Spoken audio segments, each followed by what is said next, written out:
teams need to know, like, hey, we're in a season of fast growth, which means shit's going to break. It's not going to go perfectly. We're going to have ups and downs. There's going to be times where you're going to have to do more than required out of you, because what we're doing is maybe you're charting new territory. We have this momentum that we can't break.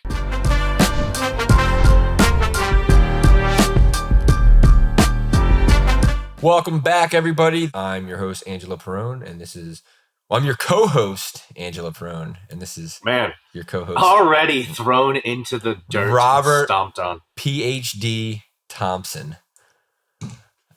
And he's got a player hater degree because we just did our headshots and he was just hating on how beautiful mine looked. But guys, if you're wondering why I look extra handsome today, I have a different lens on. Hopefully you enjoy this. But we were just jamming a little earlier before we hit record, like we always do. Like all the good stuff is never on record. But we were talking about, I'm a big fan of Jim Rohn. And John, Bob, are you like familiar with Jim Rohn? And he's like this old motivational speaker. I know him, and I probably know the stuff that he's talked about, but I don't like read his stuff, follow his stuff, or anything like that. So I'm not that familiar with him now. Jim Rohn is, I remember the first thing that ever hit me with Jim Rohn was like, things won't get better until you get better. That's how he talks. It's like crazy, but like, dude, the guy is a master class in like having people hang on to like every word he says. And that was one that hit me when I was like first starting out. I was like, things won't get better until you get better, right? And I remember like driving to the car dealership and I used to listen to motivational stuff. Like crazy story, I used to cry on my way to work every morning. Like I used to, from where I came from. Because you just hated it so much? Or because I hated it. Because I was so inspired, dude. I used to listen to Ray Lewis speeches and stuff, and I used to go into work, and I used to be in tears driving into work to be a friggin' car salesman about like what I was about to accomplish. They probably were like, I've come. Like, well, no, I was done crying by the time I got into work. Listen, the crying was done by the time I got there. They're like, oh, Lena beat him up again. Lena really gave him some shit. He must have fucked up. So, I was used to listen to this stuff, and then like what really hit me is things won't get better until you get better. So I'm like, you're right, man. I got to take personal responsibility. Then another one that hit me was like, life is like the seasons. And he said, a message was something like this, and I'm going to butcher his voice and his cadence and everything, but he was like, pray tell, how often does winter follow summer and fall? Every time. He's like, how often does summer follow winter?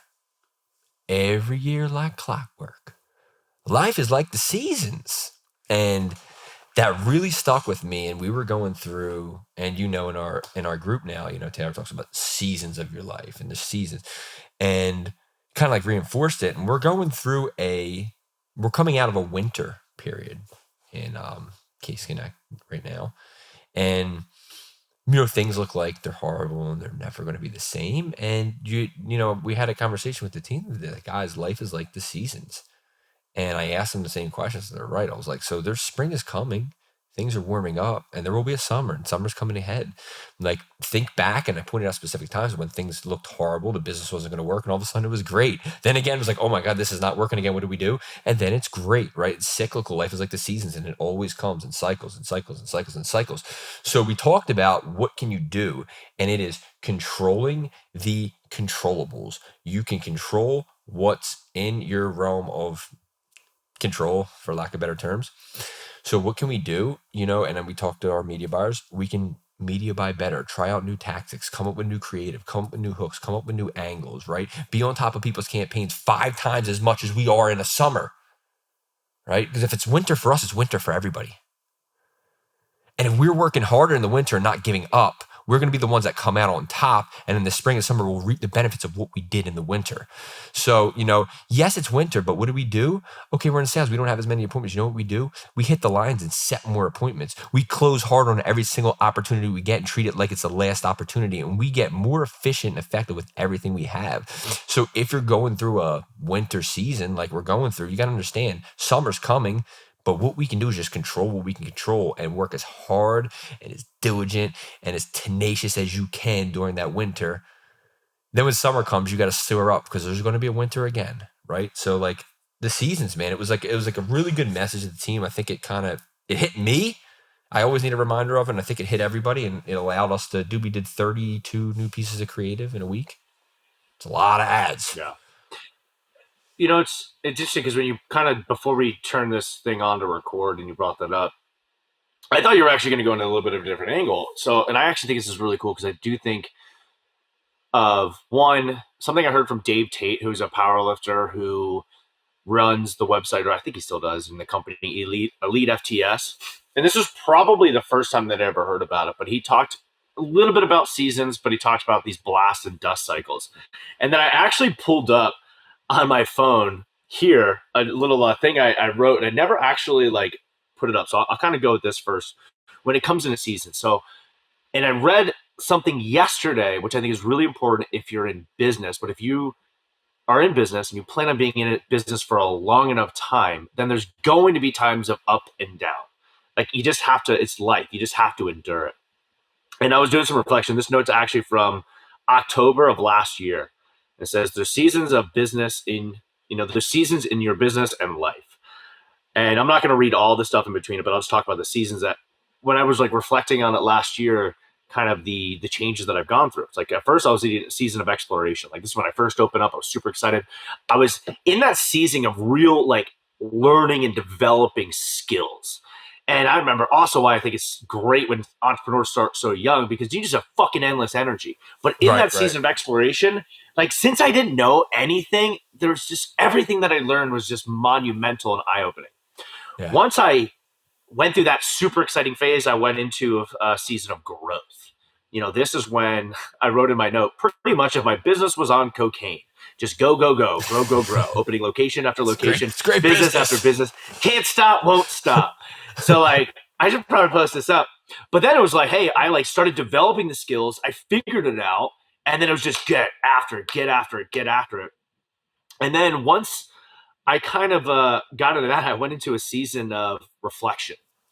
Yeah. That's kind of when I started. I think right around the time I moved out here, was moving out there. And at once, I think I had something back. I actually so went like season of exploration, season of growth, and then a season of reflection. And then I actually put in here like I'm probably now a season of discovery. And I'm back into a season of growth again, like growth big time. So I do think there's seasons if you've been doing this long enough, like you can't go all out all the time without just crashing and burning. And that's like when I was growing Legion at one point, it was just, okay, let me figure this out. It was kind of a little slow. And then everything clicked. It's kind of like with you and Case Connected. Like it was figuring it out, clicked, boom. Yeah. It's like The it's like cool thing, rocket like you don't fuel. have brick. Yeah, it was like you don't have the brick and mortar constraints. And with brick and mortar, it was going, and then it's like, well, shit, like you either get your first speed bump and stuff like that, and there's tons of speed bumps throughout Legion's growth trajectory and history. And then you just kind of like take a step back. But this makes me think back to what I was talking about with Dave Tate. And he talked about lifting. There's blast and dust cycles. So if you think about lifting, there's intensification and accumulation phases. Intensification phases where the intensity is super high. I'm working as close to the 1RM as possible. Accumulation phases are where I'm not working as high to my 1RM. I'm actually doing more volume, lower intensity as a relation to 1RM. But the intensification phases are much more requiring and taxing on your central nervous system. You actually, even though the volume isn't as like much during a workout, it actually is longer recovery times versus accumulation, where you're not going to be taxing your nervous system as much, but you're more of a season of like I'm growing and. But yeah, so then you get the accumulation phases where it's like, hey, I've been going hard, hard, hard. Now I need to pull back and I need to really recover. Yeah. And so I think a lot of the lessons that I've learned in business and life have been really taught to me through fitness because it's one of the things I love about fitness. And I think has really allowed me, obviously, you started in fitness too, allowed us to understand delayed gratification, but also like when shit just doesn't go your way. Within fitness, I had to bust my ass for years through trial and error, and I would start. You don't see stuff right away. It's like super fucking slow, and then Yeah. ultimately you look back, you're like, oh shit, here's these changes that happen. It's incremental change over Can time. I cut you? Can I cut you Same off thing real within quick? business. Yeah, go for it. Small inputs consistently over time lead to large outcomes. Right? Go ahead. After you. Yeah, yeah. And it's like, and that's Literally, what you're so. saying I is why think, we titled it this. and I think like in business, especially because we're talking ad stuff, like we noticed CPMS went up recently. which will generally make it more expensive for your advertising and stuff. There's more competition. I know for you, like you're getting ripped off left and right. Like you got people literally stealing your shit word for word. I think even like, didn't somebody just straight steal one of We your had a law videos firm or stole my something? entire video and just copied and pasted and cut the name Case Connect out. Like they cut like 2 seconds out of the video where we said Case Connect, and they just ran the same thing. I'm like, dude, at least like steal it with some kind of class. Yeah. Jesus. So it's like I think in business, it's like business and life. Like you just get those seasons where you got to be like, hey, listen, Right. sometimes shit's easy, sometimes shit's hard. It's Right. what do we do during those hard times that really shape us for afterwards? And if we have the ability to reflect and work through it and understand that if I'm planning on playing this game long enough, it'll get better. It's Right. like, investing. Right. Then it just allows you to come out the other end stronger because most people are going to quit. Most people, entrepreneurship, which I used to be embarrassed to even say, like, I'm an entrepreneur, but it's very in vogue right now. And so many people want to be an entrepreneur, but they don't want to endure the bullshit or put the work in that's fucking required, It's very in true. order to actually achieve the outcome. Very true. Early on, going back to that early season of discovery, I coached every single session. I worked almost every minute of every day, 6 to 7 days a week. And I did it for years. I Right. cut off just about every single person, not like necessarily to, because I thought they were shitty people, but I was just so focused. I think we've talked about this past, like prior to opening up my gym, I wanted to be the best at training. So I wanted to know everything I possibly could when it came to becoming a better strength coach, better personal trainer. And just a lot of it was just I'm very motivated by increasing my personal skill and development. Like I want to be the best at what I Right. do. Once I opened up business, I was like, this is something new to me. I have to figure this out. I'm going to do all this stuff. Right. Right. I enjoyed learning more. Like that's one of the things. Like me and you, like we're chatting yesterday. We're going over video stuff, editing stuff, creating angles, creating hooks. It's like this is what we do. I'm like you're. I was up early, worked on a new, worked on a new funnel and a new like headline, writing some copy and all that stuff. And then like when I'm laying in bed last night, I'm thinking about different like stuff. But that's kind of the requirement. Some people, it's not a fucking 9 to 5. You can get to a point where the business can consistently grow. I'm going on a rant right now. I see you. Sorry. We're No, no. like, I want you to keep going. I just want to interject something. yeah. But it's like I think that you have to go through those times, and you also have to understand that there's going to be times, even if you've been in the game for 10, 15, 20 years, 5 years, whatever, where then you can have weeks where you're putting in minimal, and then stuff's not going right. And then you got to go all in. You're back on work and stuff like that. Anyway, yeah. Grant Cardone's book, Be Obsessed or Be Average. It kind of like goes with what you're saying, right? You can just read the title and understand what it's about, right? You don't even have to read the book. It's why it's Yeah. just such a good title. You can literally read the title and get the entire idea of the book. Like, okay, I get it. Like, you don't have to read that book. You Yeah. can live. That's a book where you can read the title and just get it.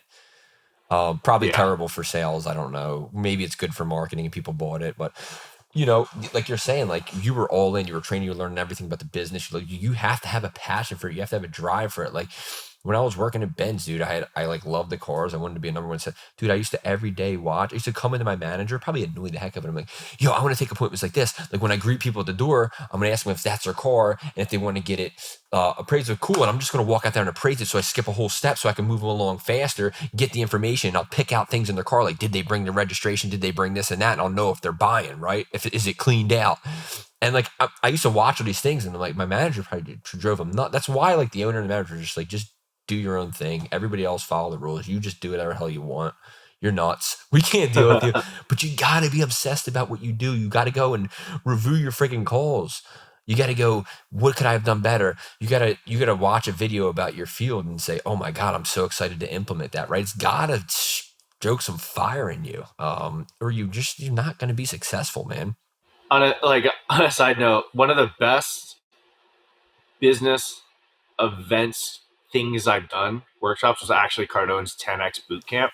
And it Yeah, was I'm like jealous you I think went a there. 3-day event. That thing was legit. Like I still actually will refer back to the manual, and then I use a section like the business rules to live by. I use that in trainings, whether it be for Gym Academy or even the franchises. It's super good stuff.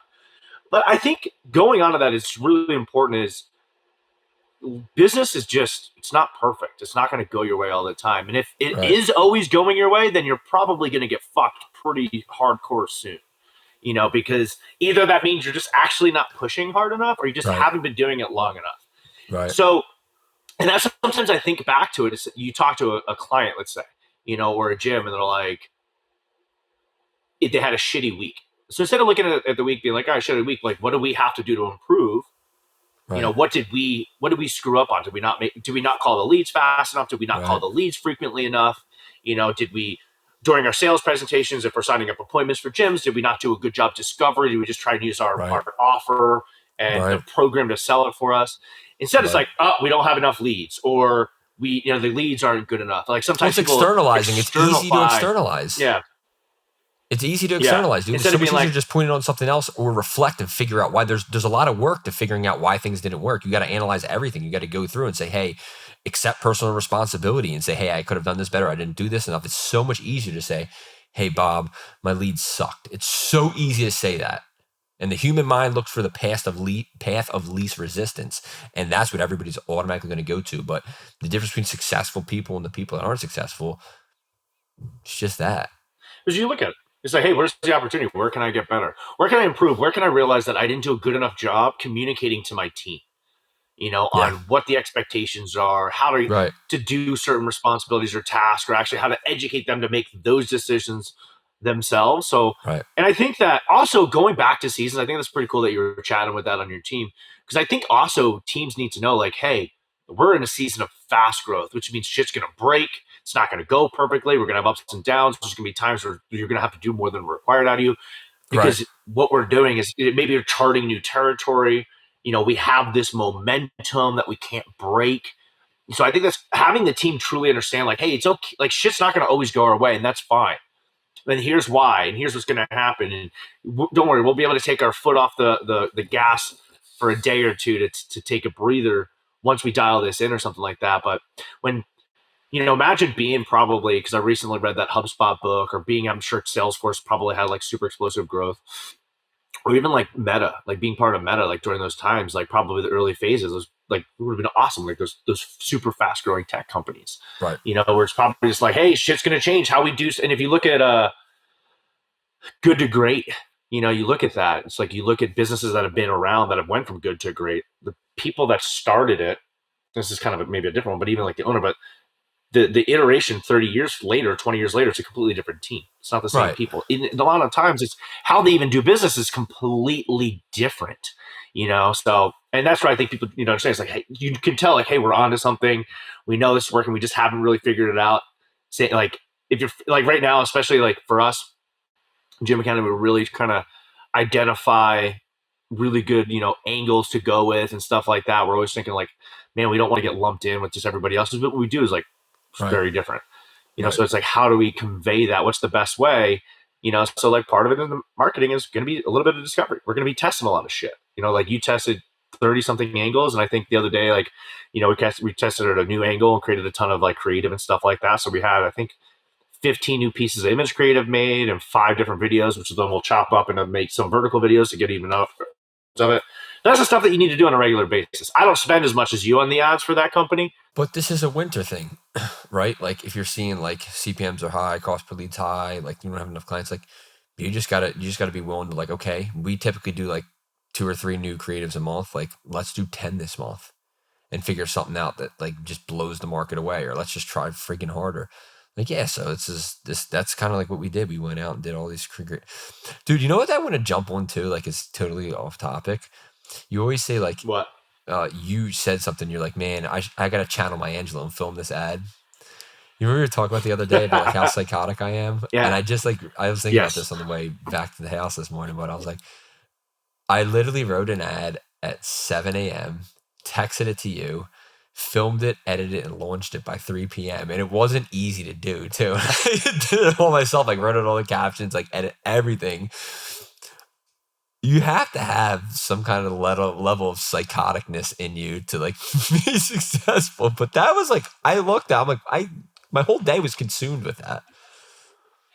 Well, so I think there's like a couple things to that. One, Josh says it like there has to be a level of urgency in your business. Right, right. Like you can't. Nobody else is. A lot of times like people aren't going to do it. Like you have to do it. You have to take the action. You've worked with me And I before. know it's. Urgency is something that'll drive you crazy if you're working with me. If you want to just get off topic and tell people what working with me is like and how everything is the sky is falling and how how me and you are ready to kill each other. It's not urgency. It's you fucking trying to cross over in every single thing instead of being like, hey, let me get this sales team to be absolutely animal monster rock stars. You're like, all right, let me do a little bit of this. Let me get over here. Let me get over here. Now, there was some lack of urgency in certain departments. I'm just so much urgency. It's anxiety invoking. I almost had Bob ready to kill me multiple times. I don't think what you're referring to with the old business is urgency. I think it's anxiety and just control issues, probably some deep seated Very fucking true. shit you need to work through in therapy. I will never let that But go because I think that's why I'm successful. I love that deep seated issue. I do, to be honest, I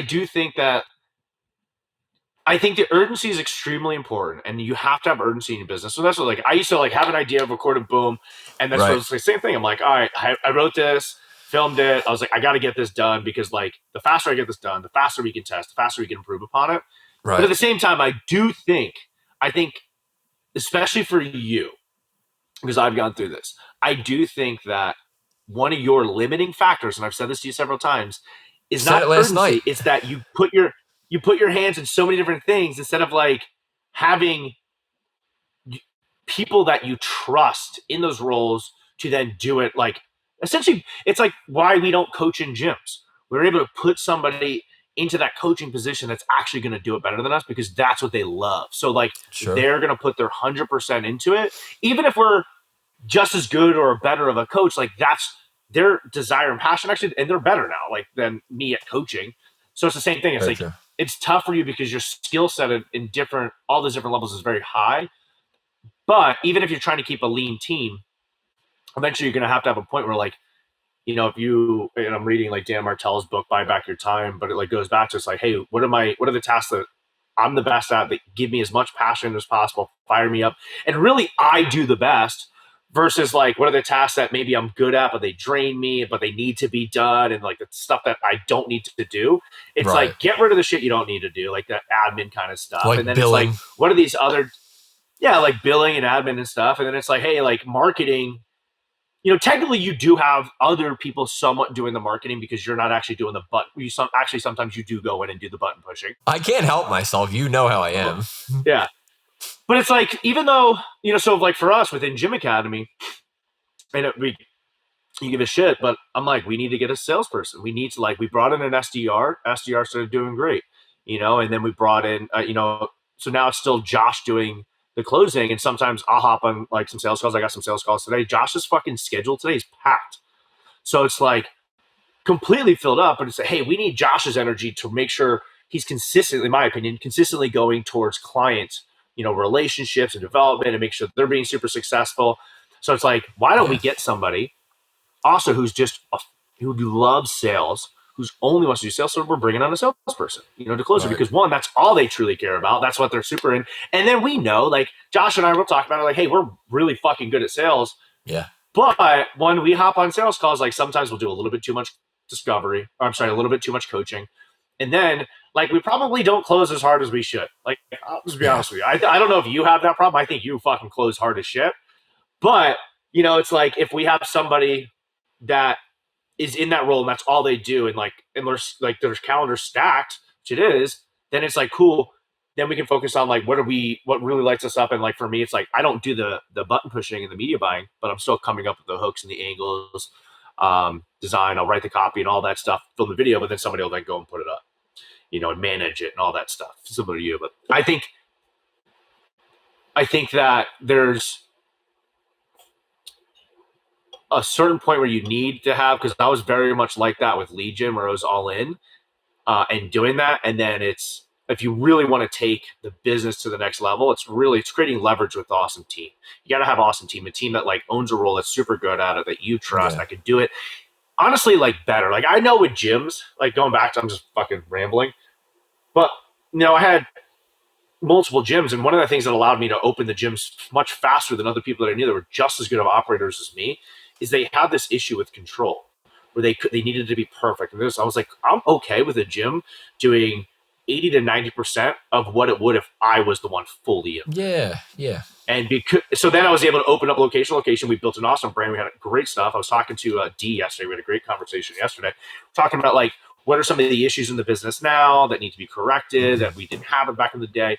But it's like, I had, so I could have those multiple locations because I had those people that are doing it, but I didn't have to, like, it didn't have, the people at the location were good enough. But I do think for the levels of business, that's like somewhat of a different thing. Like, you want somebody who's, you're only like certain roles, like you're actually the one who's only putting in 70, 80% because you're spread thin or you're trying to do so many things. And then somebody can have that 100% that fully gives a shit about it, like loves finances and figuring out tax Right, strategy and fucking making sure that there's like have that person just own that role. And that's, right, I think, going to be like when you're in maybe those seasons, it's like, oh, who actually can I bring on?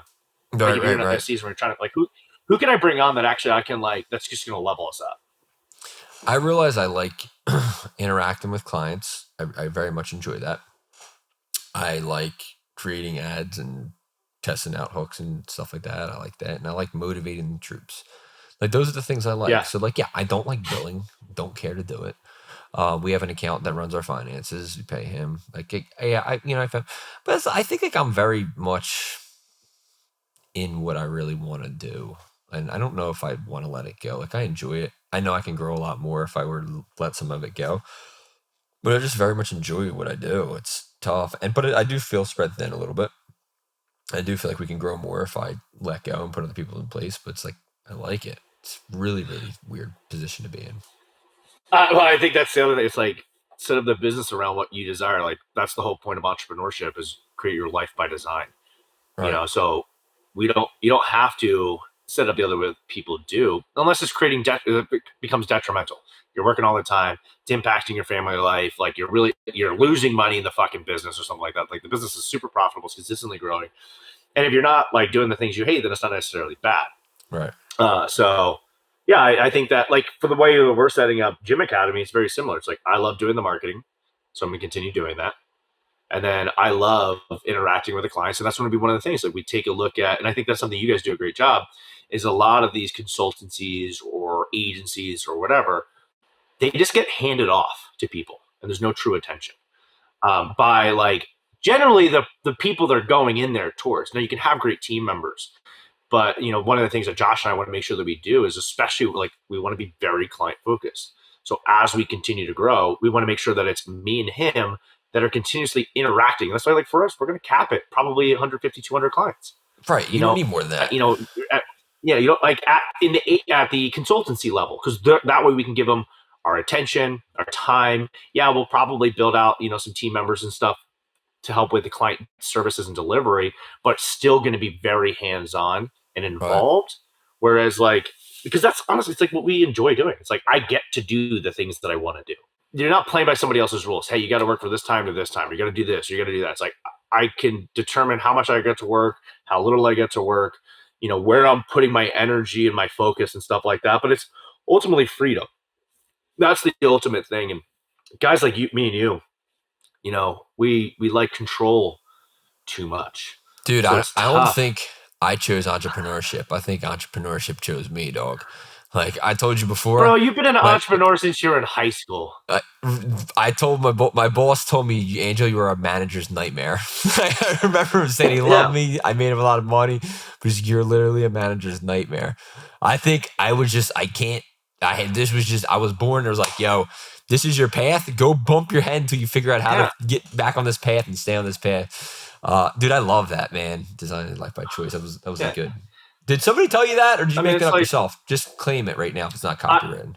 I'm, Just I'm claim going it. to take it. Take I'm it, going to dog. say it's my thing, but I don't know. I mean, I'm sure I've heard it from somewhere.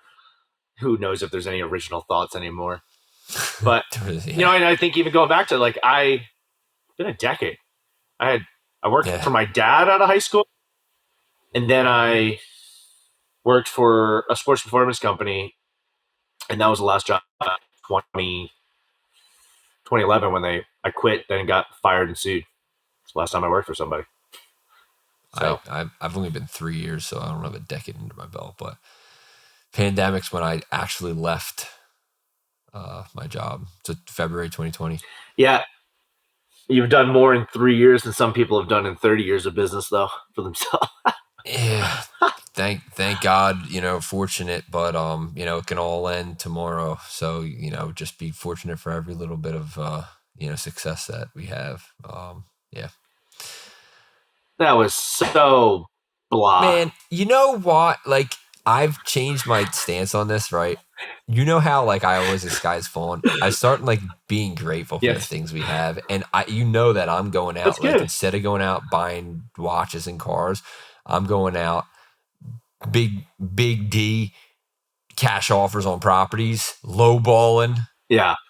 cash deal, 30 days, give you 30% off, but I'm closing, dog. You want to sell this house or not? And I'm getting this money into safe things because, dude, like in all actuality, like nothing's promised. This could go on for the next 10, 20 years and it could be fine. And it probably will. But you know what you can do, dude? It's a summer right now for me. I'm in the summer. But what I'm going to Yeah. do is I'm going to store up all the harvest in case there's a winter. So if I have 10 properties, it don't matter what happens. That's a smart thing, right? It's like the picture of the iceberg where all the wealth's underneath and you see like a little thing, but it's gigantic underneath. Like, dude, I'm just gonna Yep. go buy houses, go buy houses, go buy houses. One house here, one house there, one house there, one house there. And as soon as you have 10, you got no anxiety. You can operate with no anxiety, no fear, nothing. You know you're always good. Your family's always taken care of. That's my scarcity thing. I just want to make sure that that's in place, and I'm getting much more strict with that instead of being an idiot. But that's why I said that, because we're blessed and I hope it keeps going. I just like, no, I was just like, come on, man, where's that passion and fire? But no, it makes We're total sense. literally in a I podcast where think the that's actually, logo is it's big input, and then literally the eye is a what is it called? An like eggplant. a It's squash, it's a purple eggplant. Yeah, penis. eggplant. All right, and I'm over here Yeah. talking about thanking God for the business. Like we're wackos. Well, I think it's like you do have to be super grateful. It's like, hey, listen, all the seasons I've endured, it's like I get to wake up, stare across at the fucking Flathead Lake, Rocky Mountains, and tucked Dude, away in Montana. I got a beautiful home. It's like how awesome is that? life's pretty fucking good because of the ups and the downs, the good and the bad seasons that have come through business. I know So, we're running close on time, uh, and I want to get this in quickly because I thought about this all right. when I needed to get a job for Mercedes and I wanted this job. I remember I was in line in GameStop and there was a mom paying at the register with her kid and she couldn't afford a game. He was bawling his eyes out. And she said, no, we need money for gas. For some reason in their life, she couldn't afford gas and to buy her son something. So I went up to the register and I paid for that and I asked her to follow me over to Wawa. And she followed me over to Wawa and I filled her gas tank out. Didn't have a job, didn't have money, didn't have anything at that point. And I was living like on the max of my credit card. I'd been through 4 interviews. They weren't calling me back. Like, man, I'm not even going to get this job. Had no job, nothing.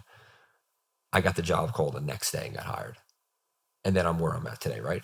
So, like, I think being grateful is important. You have to put good things out there, be grateful, be fortunate, right? And be kind and put good stuff out there because it always comes back to you. Like the other day, we were tipping. I saw the waiter, really nice guy. I'm like, a couple $100 us is nothing. And I didn't do it for Instagram like all these idiots that do $10,000 tips and they post it on their Instagram. Like, I don't know. I don't subscribe to that. I did it in my own thing. Now I'm talking about it. So I'm doing the same thing I'm criticizing them for doing.